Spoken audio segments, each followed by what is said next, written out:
Welcome everyone, Jack Delahy here, founder of collegeconsulting.us, and today we're going to talk about the two simultaneous angles that every high schooler should take to start to build their college list. It's important to understand these two angles and actually work on them at the same time to eventually come down to what is a final school list that you'll eventually apply to. So let's dive into it. Let's actually, before we get into the nitty-gritty of what those two angles are, I want to take a step back here on the whiteboard and talk about the three main components to the entire college planning journey. They are the three phases. Exploration. That is phase number one. Phase number two, application. That's when you actually press submit on your applications, usually via the Common App, if you're applying to the UC schools via the California application. And then three, decision. This comes spring of senior year of high school, and this is when you actually decide on the school that you're going to go to. I think it's important to understand these three because any lesson on my entire YouTube channel will be around one of these three. Those are the three main components to the entire college planning journey. Exploration, finding schools that are actually a fit and putting them on your school list to eventually apply to. And then eventually you'll get into a handful of schools, ideally, and you'll have a decision to make based on a plethora of factors. Now today, we are talking about the exploration phase. So that's what we're going to talk about for the rest of today. Now, let's actually dive into the two main components that I want to discuss in the exploration phase.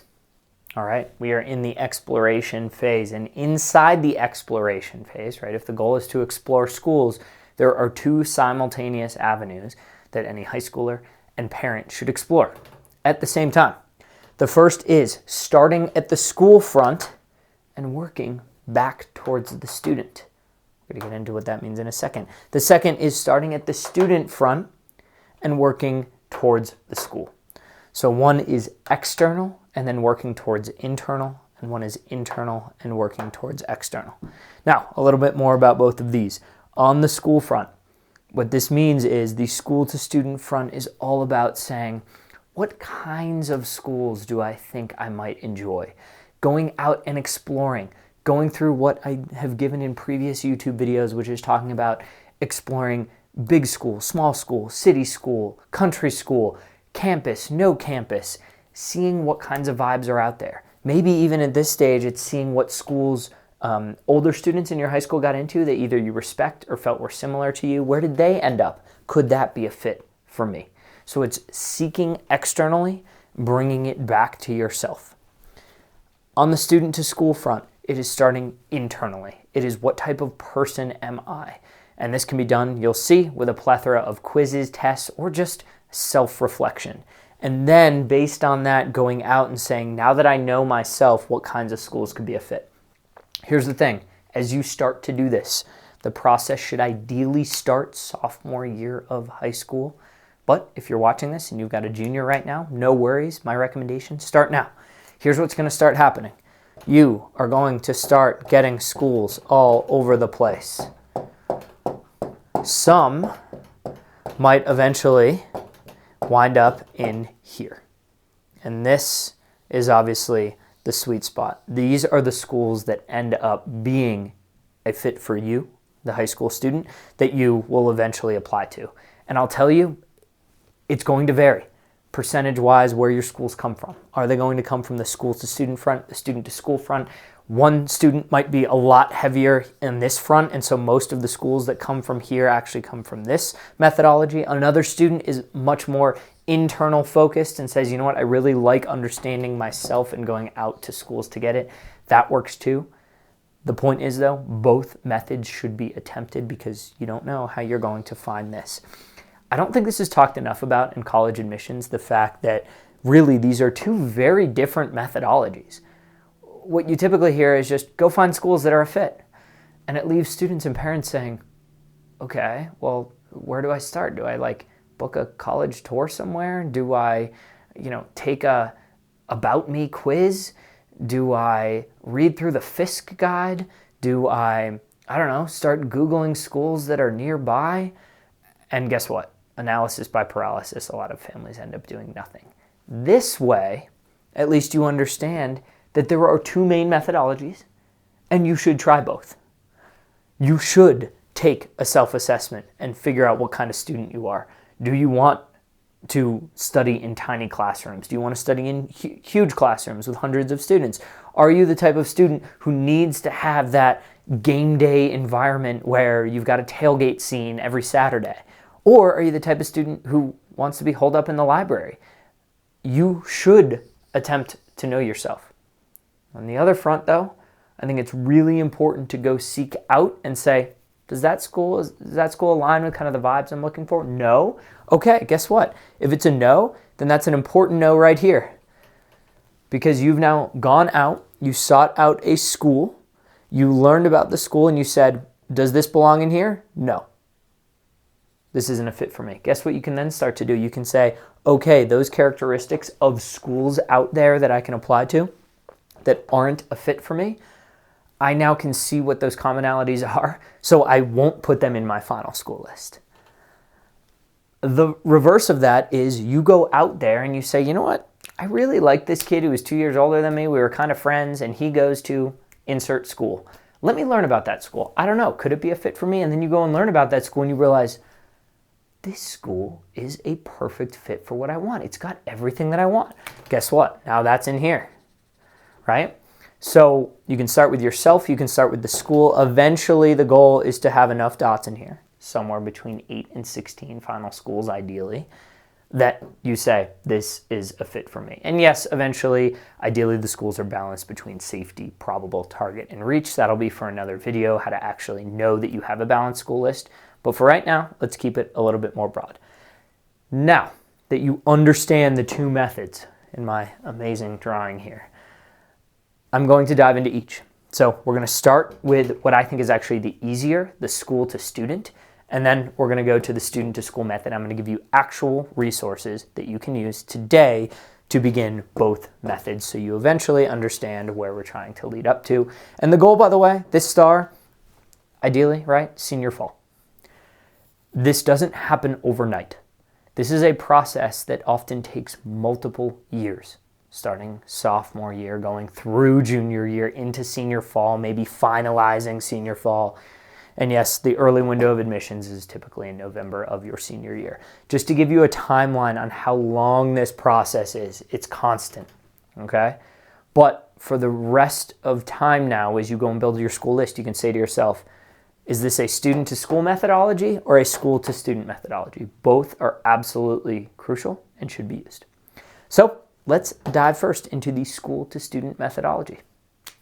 All right, we are now into the school-to-student methodology, one of the two ways to actually attack your school list and add schools to it. And the first is, you've heard me say this time and again, but I'd be remiss not to put it on here. It is the nearby weekend campus trips. This is the definition of school to student, because you are not starting with the student here. You're starting with the school. And you know what's a really easy school to start with? Schools that are drivable, that you can go do a campus tour on a Saturday, that you can sign up for the info session and be there in a couple hours. Those are the schools that are easy to visit. This is crucial because it allows you to just say, hey, this school probably won't even make your school list, high schooler. But guess what? Let's just go visit. Let's just check out some schools, right? And what that allows you to do is then kind of go with this totally relaxed vibe of, we're just going to go see some schools. You go on a weekend, on a Saturday, you start to see, okay, what kinds of schools does my high schooler want? What kinds of schools is my high schooler interested in? This is the big or small. This is the urban or rural. This is the campus or no campus, right? And so what you're doing when you start with this methodology is you're just stacking rocks. All right, you go and visit a school. Maybe your child says, nah, this school isn't for me. Guess what? It was a small school. So you realize you stack a rock here. Okay, no small school. Then you go and visit a school and your child's like, I really like this. And guess what? It was in an urban environment. So you stack a rock here and you go, that's a check mark, right? Then you go and visit a third school, right? And again, no obligations. You go and visit and your child says, I really like that school. Guess what? It had a campus environment. So now we know he doesn't want small, he wants urban and campus, okay? Now this doesn't have to be an end-all be-all, but so far in your 3 trips, you see this. Now what you can do is you can say, okay, let's prioritize maybe seeing a couple more schools as we get into the back half of junior year that are big, urban, and have a campus. And guess what? You go and visit those and he says, I really like these. Now all of a sudden you see a common trend, right? You have started with the school and you have worked your way to the student. That is tip number 1. Now, let's get into tip number 2. Resource number 2 in the school to student front is CollegeBoard's Big Future website. They have made serious upgrades to this in the last few years and it is now exceptional. What is CollegeBoard's Big Future website? Well, with any resource here that is actually online, that's free, I promise I will link it in the description. So you will have access to this. CollegeBoard's Big Future website, as an analogy, I call it shopping for a used car, but college version. All right, when you go on cars.com, when you go on Auto Trader, when you go on any of those other car gurus, on the left-hand side, I've done it. How many different filters are there? It's actually almost overwhelming how many different filters are on there, but they need to because they need to filter through mileage, 4-wheel drive, 2-wheel drive, is it a convertible, what color is it, what year was it made, on and on and on. How many miles is it away so I can pick it up, right? You know that by the back of your hand. I mean, it's the same thing sorting on Amazon, right? Guess what? Big Future is that for college version. What this allows you to do is to start at the school and then perhaps either based on number 1 above, or if you didn't do number 1, right, the big, small, urban, rural, et cetera, visit campuses nearby, you can just start with a hunch and say, you know what, let's have a go, right? You can do this with your high schooler and say, we thinking big school, small school, medium school? You can filter by quantity of students. Okay, so now you've done that. So now you've taken, you can submit your SAT to like 4,000 schools in the country.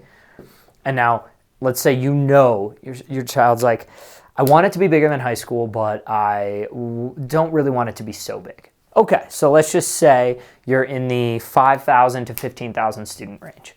All of a sudden, with one single filter on Big Future, you've gone from 4,000 schools where you can submit your SAT to down to like 370 that are in that 5K to 15K student range, right? All of a sudden with one filter. Now let's do one more filter. Let's say your high schooler's like, I want that Division I sports tailgating Saturday type vibe. Sort by do they have Division I sports, right? Now all of a sudden you're down to 200. I'm making these numbers up, by the way, but you can see how quickly. Now all of a sudden, let's say your high schooler's like, I know I'm an East Coast kid, like I was, Boston born, and I want to stay on the East Coast. You can plug in the states. Now all of a sudden you're down to 100. You can see how this goes. You start at the school. You don't have to know anything immediately right off the bat and just say, okay, what's your list of schools, high schooler? You can start at the school and say, let's just have a go and start to filter. It's like stepping stones, filter and filter and filter. I'm not saying you're going to get down to your perfect list of 8 schools and you just say, I'm done, but it's a tool for the toolbox. That is number 2. On to number 3. Number 3, third resource on the school to student exploration front, the Fiske guide. Maybe this is a little old school of me, but I just think there's something incredible about the Fiske guide, the paperback book that's like this thick. And believe me, there are a lot of paperback books out there. I think the Fiske guide is the best at giving honest insights into, guess what? Schools. Here's the beauty of this, right? Once again, start at the school level. I think it's probably the best like $15 that a parent can possibly pay to get the most updated Fiske guide. I'll link it on Amazon. I think it's probably close to $15. And just have that thing sit on the coffee table for the next 2 years, right? If your child's a sophomore or junior. Just have it sit there. Here is why. Because when it's after dinner and your high schooler's like, I don't really want to do homework, and maybe you have a rule, no phones after dinner. That's a great rule, by the way. all of a sudden, they're like, I'm bored. Fiske guide is sitting on the table. Next thing you know, they flip open to a page. Next thing you know, they find their dream school. They apply early decision. They get in, and the rest is history. Okay, it's a little exaggerated, but you get my point. You can start at the school list. The Fiske guide has 300-something colleges in there, and it lists it out in detail. Great things about it, bad things about certain schools. If the cafeteria food is bad, it will say it. I like the honesty in this guide, and it's a great way to just start filtering, and all of a sudden, a high schooler reads 5 or 6 or 7 profiles of schools. They're like, yeah, I've always seen this school on... The amount of students I've had who have like seen a school on TV for March Madness and been like, that school, I've always wondered more. Parents of high schoolers, real quick, and then I'll get you right back to this video. If you are finding value from the video, I have one request, because I'm never going to run ads on these videos, I promise. And so my one way to really share these videos to the masses is to ask you for a favor. Do you mind sharing this with any other high school parents that you know might need help? You can do that by directly sharing, like via, just texting the link to the video, or you can also share on your socials like Instagram or Facebook. It would mean a lot to me. And lastly, if you're really, really getting value and you want to make sure that you're subscribed, you can click the like button, the subscribe button. It'll help the algorithms let you know when my next video is released. Now, back to more value. I've actually had a lot of students who see March Madness. At the time of this recording, March Madness is coming up. See a school on TV and say, I want to learn more about that. This is a great way for a parent to help support a child in their research. Sure, you can go Google a school, you can learn a million different things, but there's something about that paper book sitting right on the coffee table, especially when a student is bored, where all of a sudden they learn a little bit more. You can see student reviews, etc. I highly encourage. That is number 3 on the school to student resource section. Number 4, I would be remiss not to put this up here, although it does kind of pain me. U.S. News and World Report. So much of the entire college admissions landscape revolves around this ranking.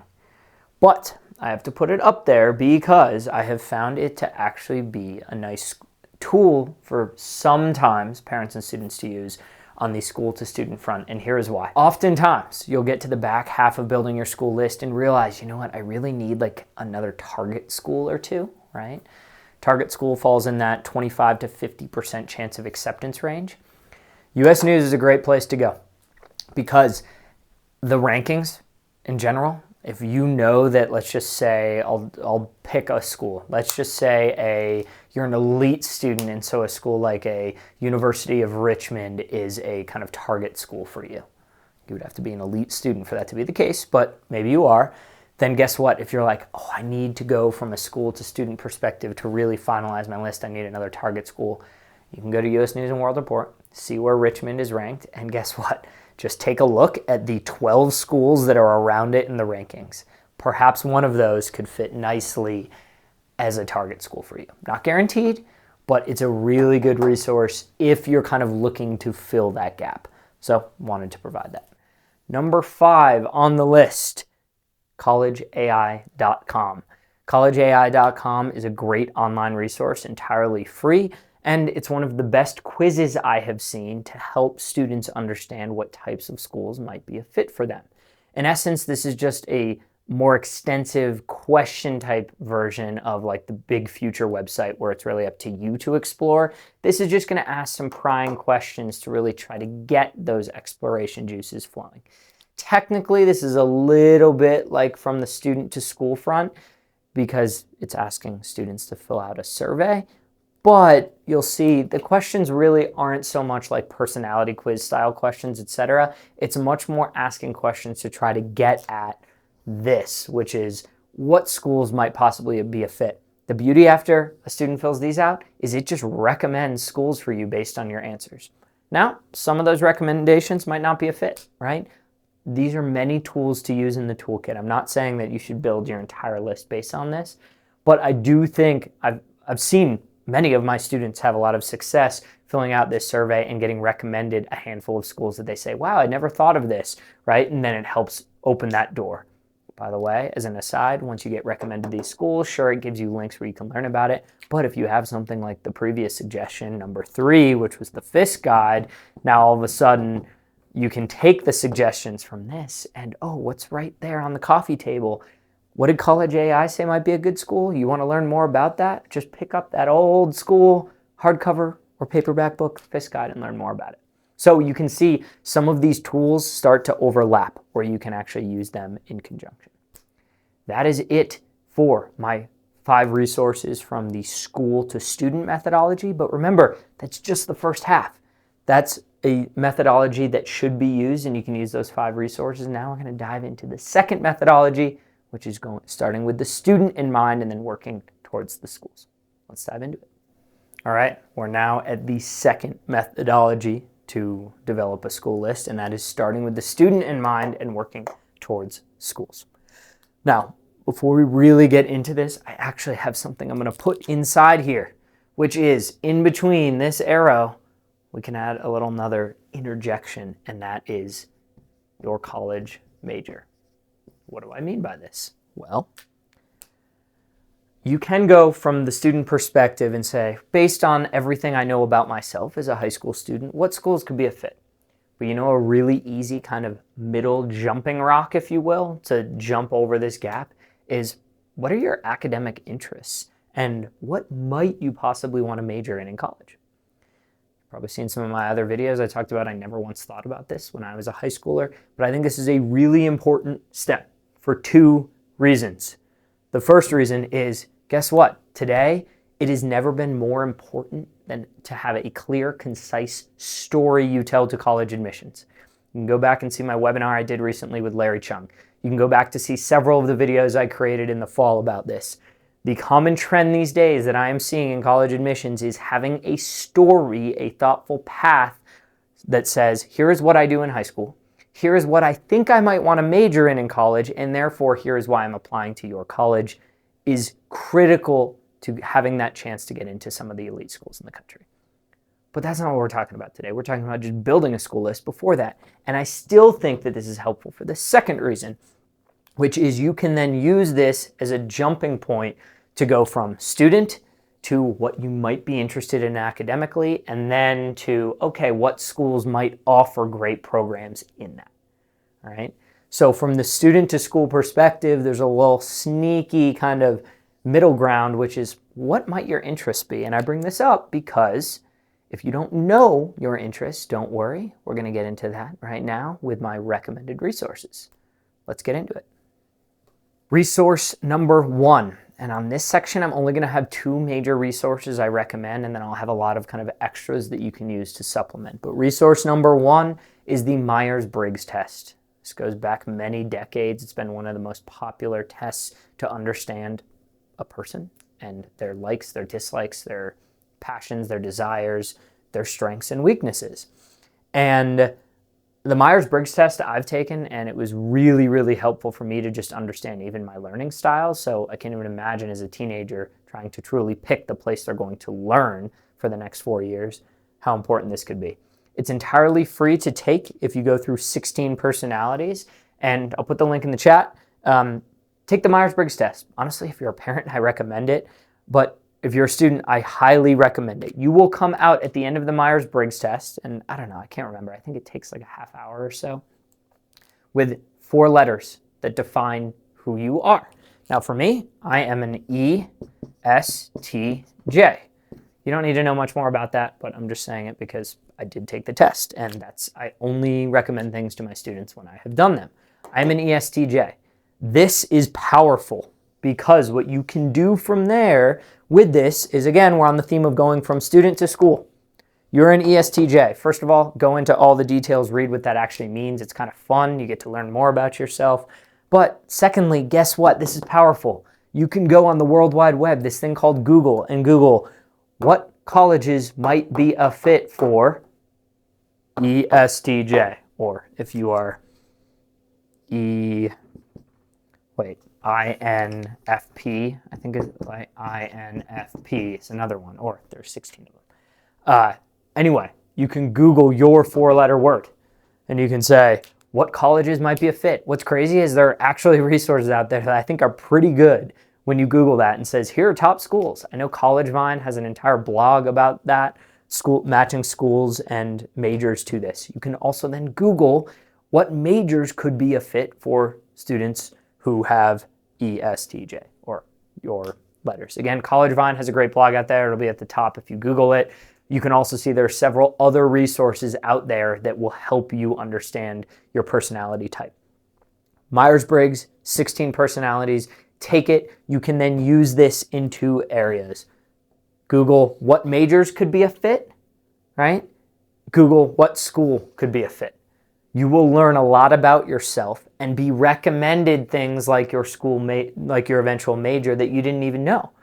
You might be recommended schools. And then here's the kicker. You can actually do a third thing. Let's say you Google what majors are great for ESTJ, and you can find a list. I might even link to a couple of the blogs that I've found that I like. But again, the top like 3 or 4 hits on Google are all very notable resources that have written academic blogs on this about what majors are good fits for different personality types.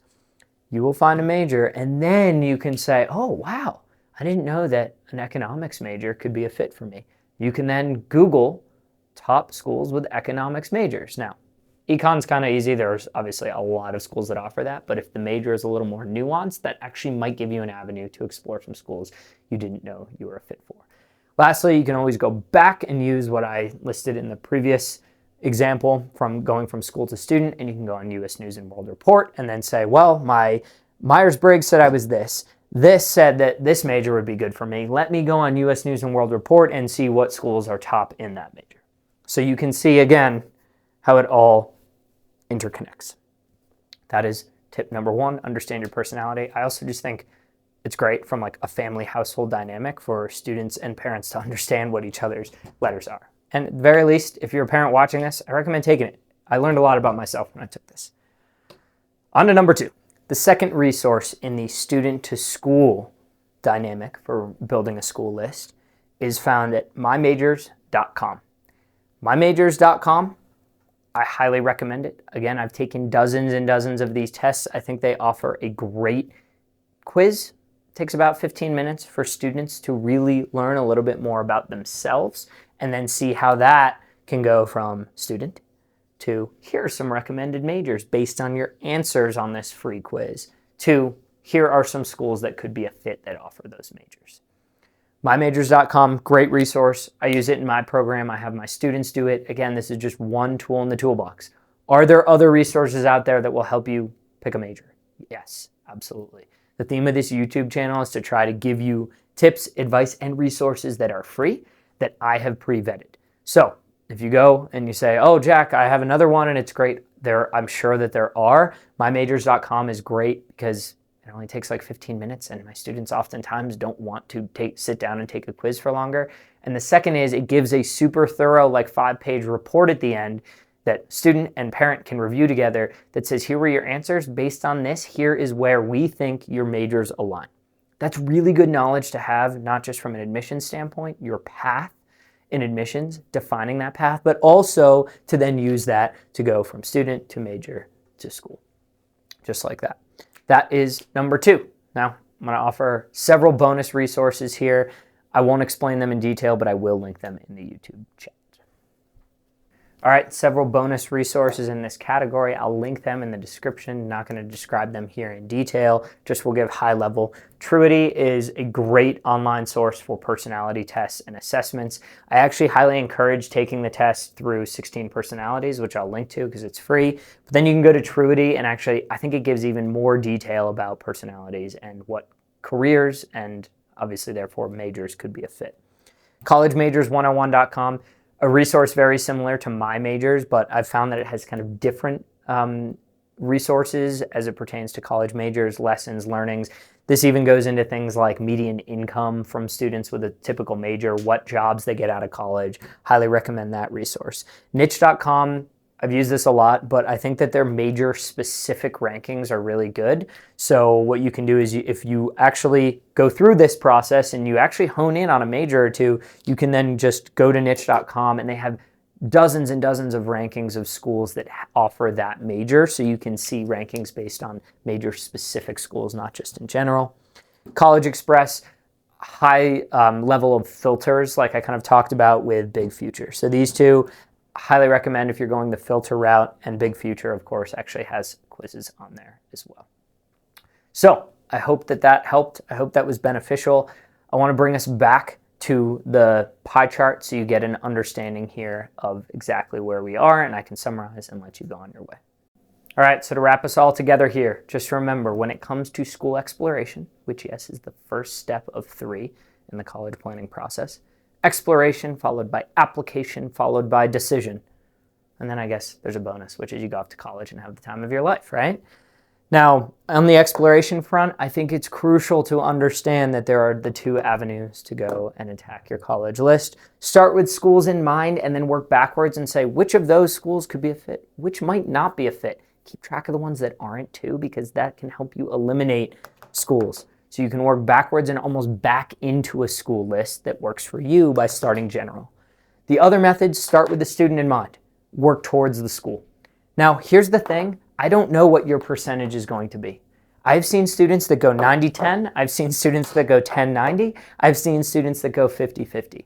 It really depends on the individual, the situation, and honestly what they feel more comfortable with. My guess, though, is you'll at least end up with a school on your list from both of these categories, and that's the important thing, is to understand that both avenues are important to begin exploring. The eventual goal is use both of these over sophomore, junior, and senior year to eventually come up with a final school list. I'll make that a star, not an X. A final school list that you're proud of, balancing somewhere between 8 and 16 schools is what I typically recommend. I hope this helps. One final thing that I'll say, if you enjoyed this video, if you don't mind liking and subscribing, that helps the algorithm so it'll recommend other videos for you when I release them. And lastly, if you've watched to this part, I have one final recommendation that I haven't done yet, which is, would you mind putting in the comments what other videos you want to see me make?